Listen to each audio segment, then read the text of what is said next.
Hey, it's Clay, and welcome to the Follow Through, where we talk business, your business. Every Monday, Wednesday, and Friday at 9 a.m. Eastern, we're live on Facebook, and you can also catch every episode on Spotify, Apple Podcasts, or YouTube. All right, let's get right into it. Enjoy the show.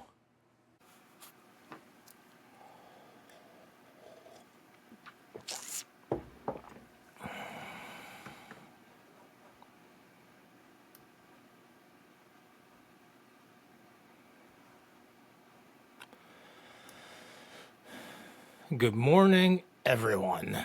Good morning, good morning, good morning.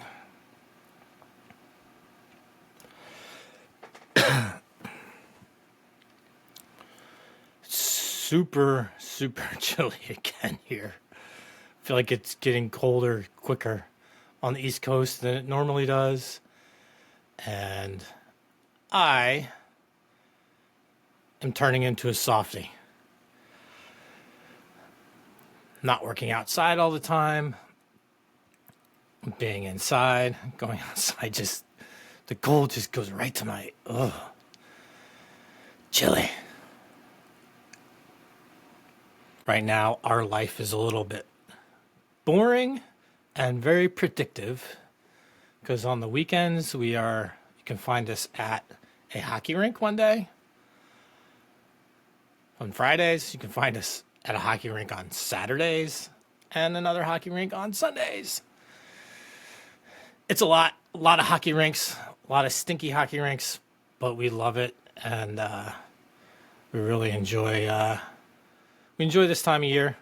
However, once it starts to come to an end, we're ready for it to be over, have a little break, and then get back to it in a couple months later. But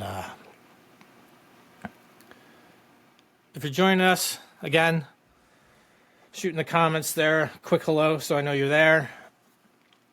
How was your weekend? Did you do anything exciting? Unlike myself, where we were just in a hockey rink all weekend. That is our life right now. Pretty predictable.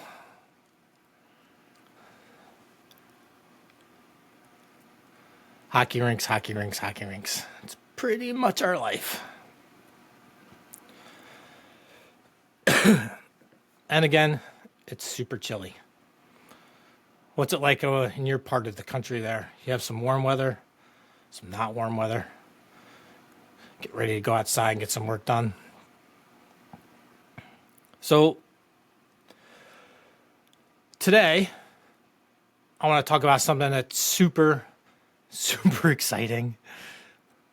Love talking about it. I actually do love talking about it now. I used to not. It's just such a mundane thing to do. And it really comes down to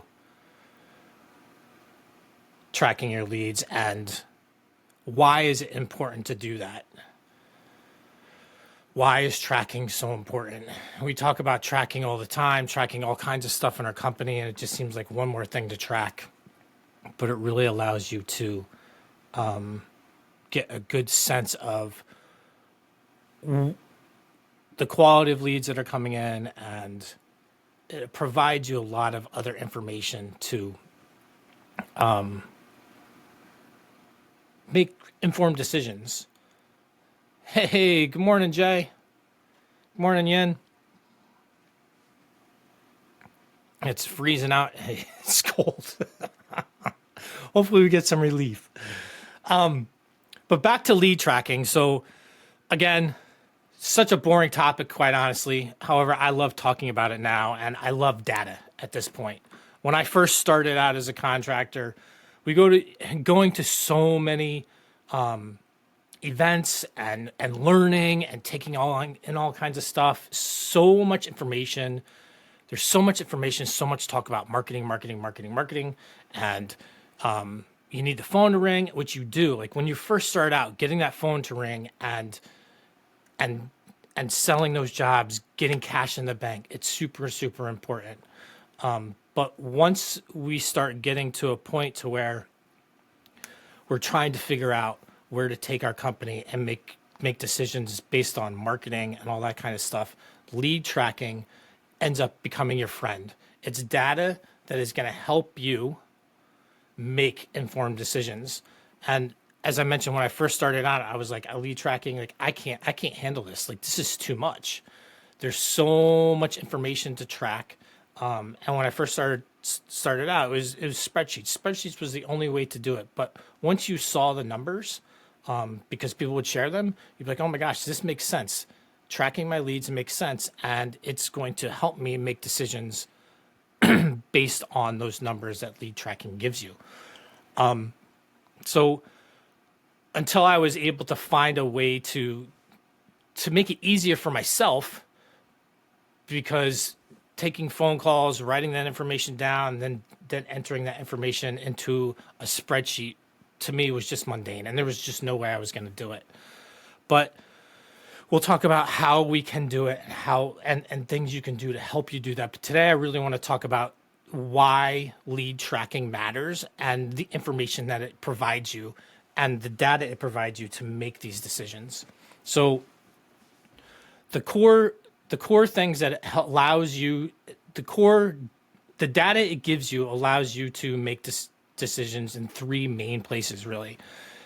It's going to help you tremendously in you deciding and figuring out your marketing spend and where you're going to spend it.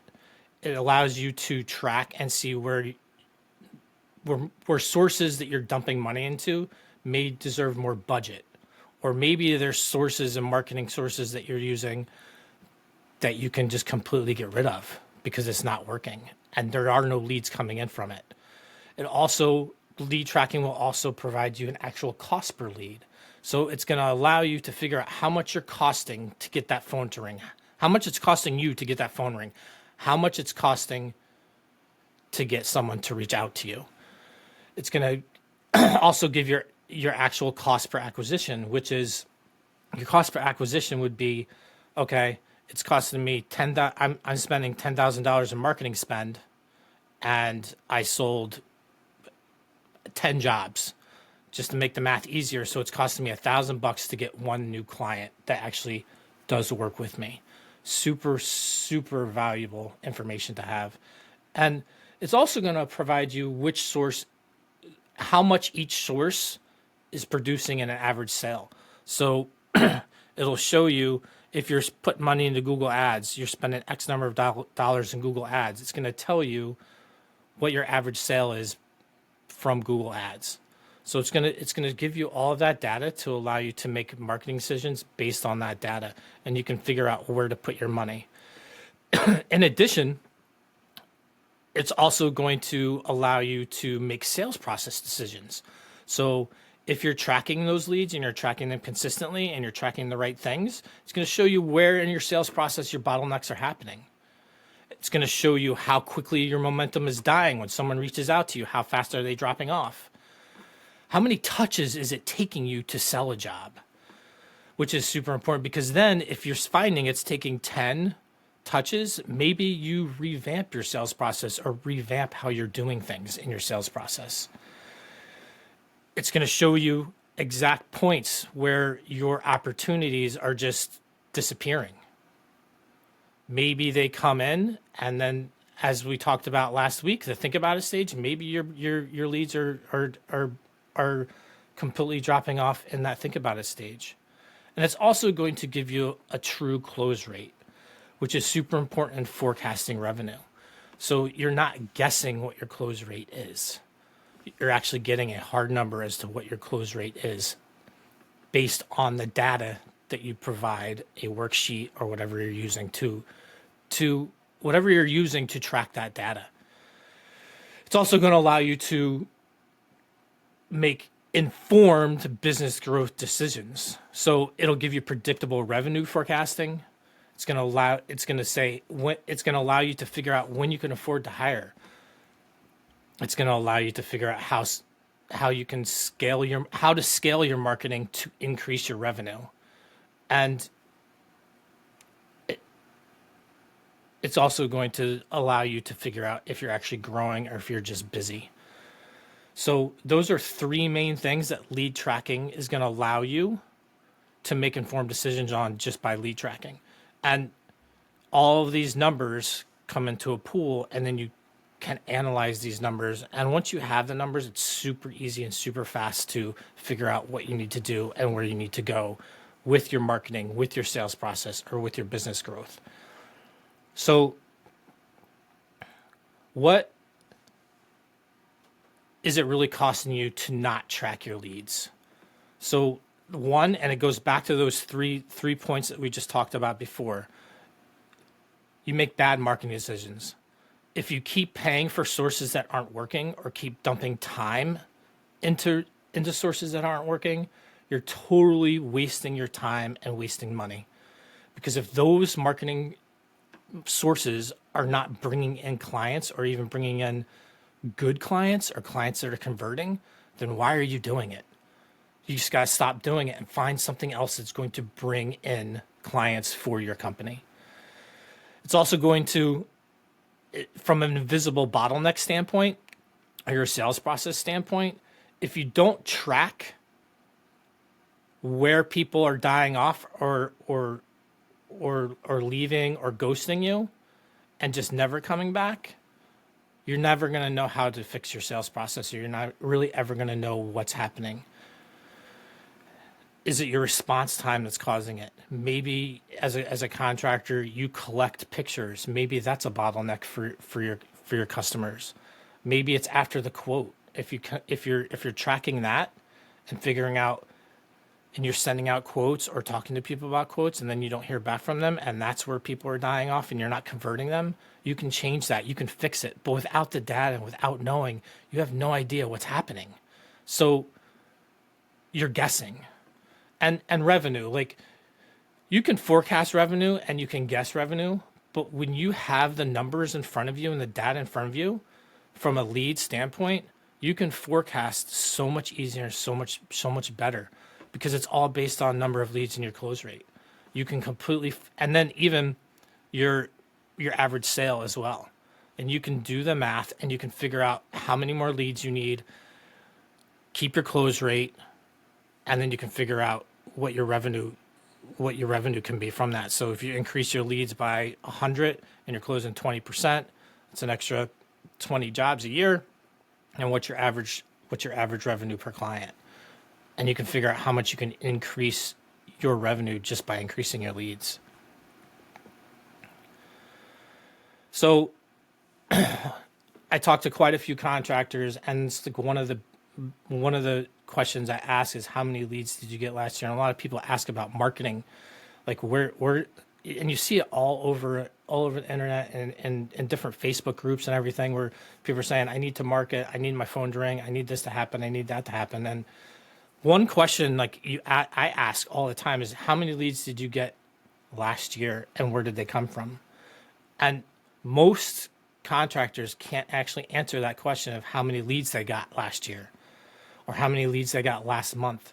They just know they don't have any work. But in reality, they may have gotten the leads, but they're either not following up or something is happening and they're not converting those leads. Now, this time of year on the East Coast, the lead flow is very slow in a lot of different businesses. So you can't really tell from a standpoint of it being winter. Another thing you hear a lot of times is, I'm busy, so my lead flow must be good and everything's working. Busy doesn't necessarily mean that you're doing well and that you're being profitable. It doesn't equate to growing your business. And really, honestly, only data is going to tell you the truth as to whether or not you're growing or not. Clearly, your revenue can tell you, but your bottom line is really what's going to tell you. And I also ask many, many times, talking to a lot of contractors, asking them what their close rate is. A lot of times I really get an inflated number of, I have a close rate of 80 to 90%. And while you might have a close rate of 80 to 90%, you have a close rate of maybe 80 to 90% when you're actually in the home. Maybe your close rate is 80 to 90% when you send a quote, but it doesn't tell that backstory. How many phone calls did you have to get through? How many people had to reach out to you to get that job? And that's really your real close rate. If you had 100 clients call you and you sold 20 jobs, that's a 20% close rate. Not I had 100 clients call me. I went to 20 home or 30 homes. Now I'm trying to do math and I'm not going to be able to do it. So you got 100 leads. You go out to 20 homes and now you sell, let's just do 10 of them. So you have a 50% close rate. While that it can be a close rate and it's an in-home close rate, it's not your whole overall close rate based on the total number of leads that came in. So a little story about how the power of this data can really help you make an informed decision. I had a client this year. He felt like the leads were kind of slow. And quite honestly, this contractor, we gather pictures. So most people that I help, we gather pictures prior to a phone call or to have an informed conversation with that client before we actually go out. And we kind of thought maybe there was some kind of hiccup or something going on in that picture gathering phase of his sales process. And we thought maybe it was scaring some of his leads away. So we were toying about removing that step altogether and just allowing the client to reach out and get right to that first initial discovery call. We probably would have done that if we were just going with our gut. And most of you might, because that is, and if they do that, that is one thing that is kind of scary. Like if you're just starting out doing that, it's kind of scary to ask for pictures first, because it's definitely friction for the client to have to go take pictures. In this day and age, it's a lot less friction, but if you have a sales process out, you have a sales process written out and that's part of your sales process, that can be one of the things that you first jump at to pull out of it so you can talk to somebody right away. But the cool thing is we actually had the data in place to see in his sales process where that bottleneck was, or if there even was a bottleneck in his sales process. And what we found out and what we discovered was 89% of his leads were actually sending pictures. So in all reality, having hundreds of leads, having 89% of people sending pictures is not a bottleneck. It's really quite the opposite, because we were communicating correctly and the people were engaging that and seeing the value in sending some pictures before having a conversation. So we went to the next step. We're like, okay, well, maybe it's the phone call scheduling link that's causing the problem. Maybe people are saying that and they're like, I don't even want to do that, or it's too much friction for the client to actually have to schedule a phone call. And we're like, well, let's look at that. Let's look at this metric and see what happens. Well, we found there that 81% of those people of the leads were actually scheduling phone calls. So he was speaking with 81% of his leads that came through. Again, it really wasn't a bottleneck. But if we did not have this data, we would have removed one, maybe both of these steps based on our gut feeling, based on what we thought was happening and what may have been happening. But if we had done that, we could have made his sales process even worse. And by worse, I mean he would have been on the phone nonstop, all the time, answering every phone call as soon as they came in. Now, why you need to answer the phone call every time? Somebody else was answering the phone call and entering the client into the sales process. He would have been talking with, 19% of unqualified leads that probably didn't even want to work with him anyway, filled it out, called, found somebody else. He would have been wasting his time on the phone, either calling people, trying to follow up with them, and pretty much an answering service for himself.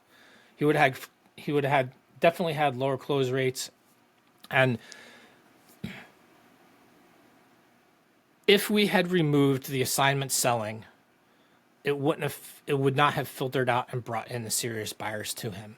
So we would have made that salesperson's life much harder by just going on gut feeling and going by what we thought was happening instead of actually looking at the data and figuring out what was happening. So all of this data saved us from the danger of making decisions and not using data to back up those decisions. And this is really, truly the power of tracking these leads and tracking the right things. So what I'd like for you to do today and for the next couple of days is really think about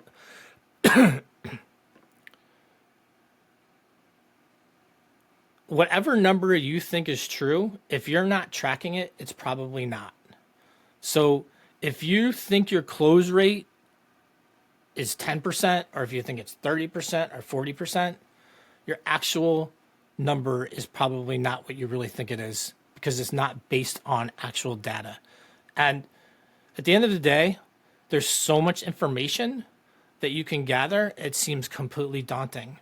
And maybe at first, instead of tracking everything, track every time a phone call comes in, a lead, and then track every time you sell it. At least you get a close rate at that point. You can see how many leads are coming in.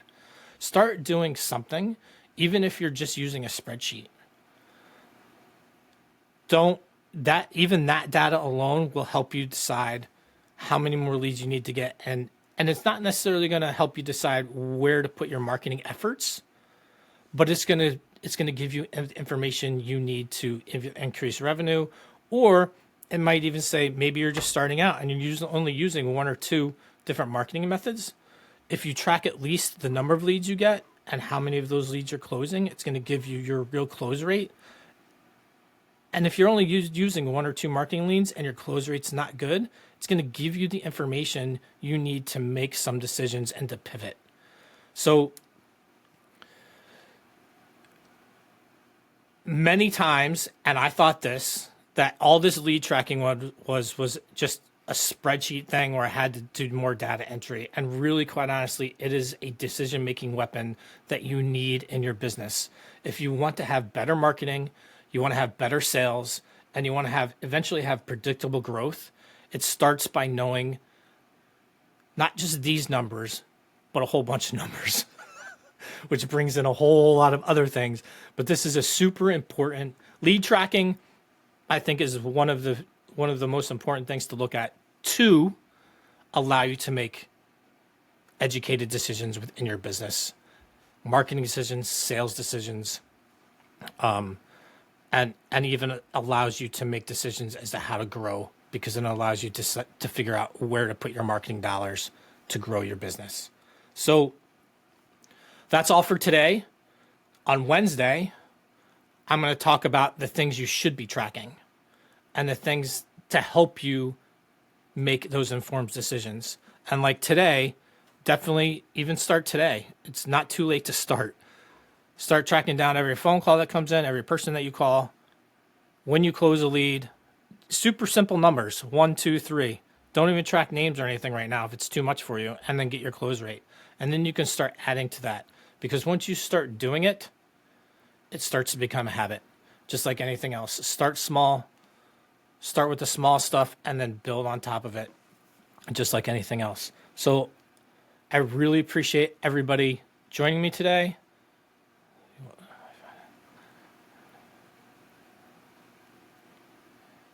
So have a wonderful rest of your day. I really thank you very much for joining me today. If you found some value in this, please, and you think somebody in your network might benefit from it, please hit that share button. I'd really appreciate it. And again, thank you so much for joining me today. Have a great day, and I'll see you Wednesday, where again we'll be talking about what you think you should be what you should be tracking, so you can make these informed decisions in your business. Have a good one, guys. Bye.